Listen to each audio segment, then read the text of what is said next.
Mikey, now good kick. You got to kick hard off the wall. Ready? Swimmers on your mark. Go!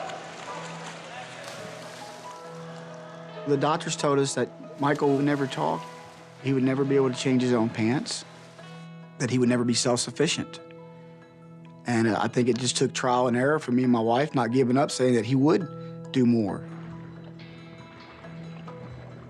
We said we're not going to give up on him. He can do something. We just have to spend time with him. That is an excerpt from a film originally that aired on PBS as part of POV. It is powerful stuff. That is called Swim Team, and Lara Stolman is director-producer of Swim Team, and Mike McQuay is coach of Jersey Hammerheads swim team. Thank you both for joining us. Set this up for us. The film, made when?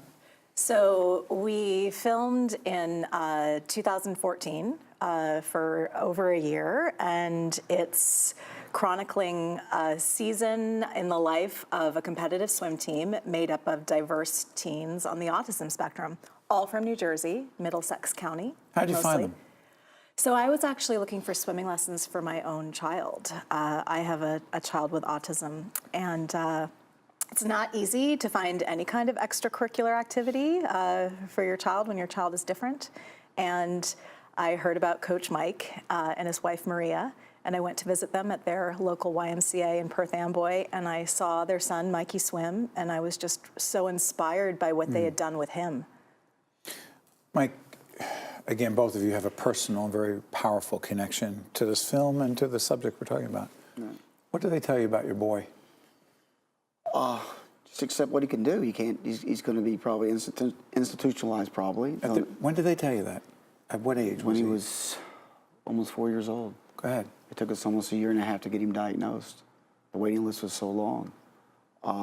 Never be able to change his pants, never talk, brush his teeth, never be self-sufficient, and just, you know, he's autistic, and go from there. What did you think? I cried. I cried. My wife cried, and we said, we can do more. Let's not give up on our child. How'd you know? How did you know that he could do more, that you could do more?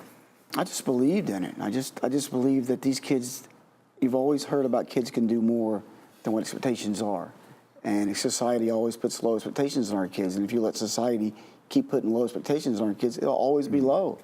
And we weren't going to be those parents, whether if it did happen or didn't happen. Michael connected with swimming. A lot of kids connect with art, music, drawing. Something. Something. How old is he now? Michael's 21 years old right now. How's he doing? He's working at the Turtleback Zoo right now, 4 days a week. But I love that zoo. It's a great zoo. Loves it. Absolutely loves it. So, in the film, and I want to disclose, I've seen excerpts. I've not seen the entire film. And by the way, people can catch it online at PBS. Yes. Right. So let me do this. Part of the film, I do know, chronicles, tries to make real the challenges facing not just those dealing with autism or on the spectrum, but caregivers, family members. Why? Because it's our story too, and there's such an intimate relationship between caregivers and individuals with autism that starts at a very early age and can last throughout the lifetime, our lifetimes, the lifetimes of the individuals as well as the caregivers. What's it been like for you? So it's a struggle, certainly, day to day. And that's one of the reasons why the film was so important to me to make, because these people are all about high expectations and positivity, and as difficult as it can be. And I mean, Mike and his team. Yes. And what do they expect? It's difficult every day. There's a low expectations culture that I think you live in when your child is different and has a disability, and it's very hard to go on unless you think in terms of what's possible and you're positive. And that's what the film is about. It's about the importance of coming together with other families and meeting other people who are going through what you're going through, and having a common enterprise and being positive and having high expectations for your children. It's inspirational, isn't it? I hope so, yes. Well, Mike, let me ask you this. I'm curious, as concisely as possible. The biggest I mean, you've coached, you're an athlete, sports, athletics part of your life. What is the biggest misconception in your view of those who are on the autism spectrum and what they're capable of or not? Biggest misconception? The parents don't believe they can do it. Parents don't believe they can do it. Everybody's looking for something simple. I want these kids to be part of a real team. Let them pull them in and let them know they're family. What's the difference between a quote-unquote real team and dealing with children on the spectrum differently? What's the difference? Well, the socialization, going out to parties, hanging out. My kids never really have done that. They never really been part of that, being invited to a birthday party, a spend the night party. We try to invite these kids to everything we do and let them know they're all together as a team, whether they win or lose. You know, and it's still about, it's not just to give them participation medal and say, here you go. I want these kids to believe that they can be the best. And I want these other kids to know that when you compete against my kids, you're competing against kids that can beat you. Just like Robbie right now, Michael, some other kids on my team right now. They're competing against kids, like my son likes to say, the so-called normal kids. And that's what he calls them? That's what he calls them. And beating them at their own game. It's tremendous. It's a great feeling. You see a smile on that kid's face. That kid knows that he or she.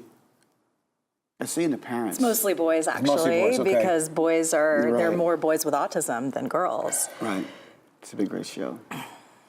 Biggest thing you see in the kids, but then slash the parents. What do you see?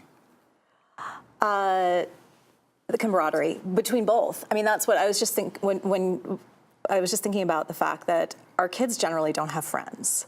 Right. They do not. No, in part because a lot of them don't care about friendships, but it's also because they're unfortunately ostracized from a very early age, and they don't have the same opportunities to form friendships and to practice social skills.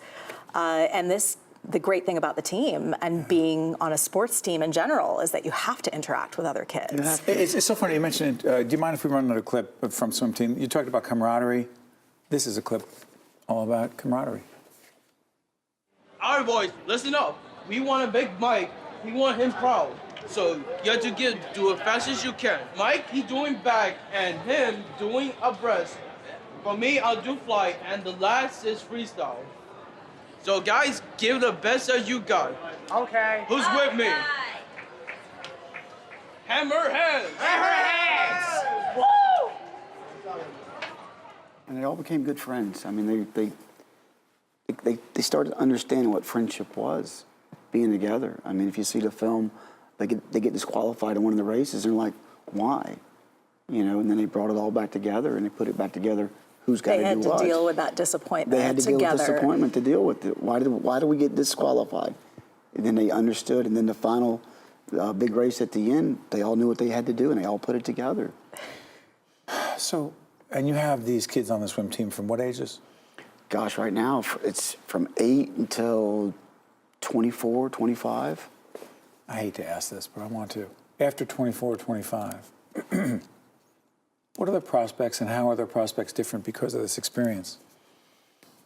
I know every kid is different. Every kid is different. I think with Robbie is one of the best swimmers on the team. Your guy? No, another guy. That's Robbie was there. My son Robbie, okay, right. was talking just now. I think it gave him confidence.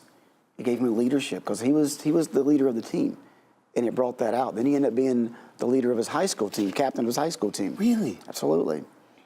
And giving him that confidence that he could do that. So many of these kids, Right. unfortunately, after high school end up dependent, living with their parents. Mom and Dad, yeah, and the unemployment rate for adults with autism is so high. It's higher than adults with other disabilities. It's, the figure I've seen is over 80%. And so it's bleak, when you were asked about what the future is, it's bleak, unfortunately. And, that's the thing that we'd like to see change because these children, these individuals have so much to contribute. You were motivated. You were motivated, inspired by this. I could tell. First question for you. What's the most significant message that you would want people who see the film, Swim Team, to take away from it? The most powerful, significant message, what is it?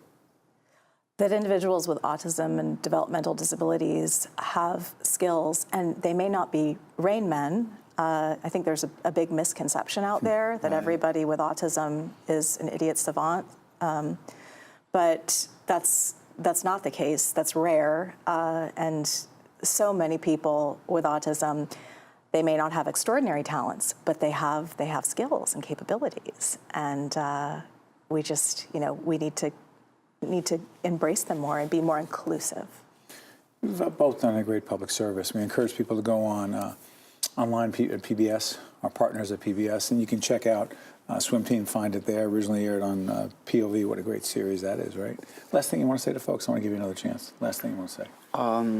Give our kids a chance. I mean, our kids are not there to clean toilets. They want to be part of society. They need you guys to give them an opportunity to be in society. Don't put them on the back burner. All our kids matter. I mean, it's an old cliche. We said it 1,000 times. They do matter. Put them out in the forefront. They can do things. Just give them the opportunity. That's what you guys did. Mike, Lara, thank you so much. We appreciate it. Well done. Thank you. We'll be right back right after this. Thank you so much.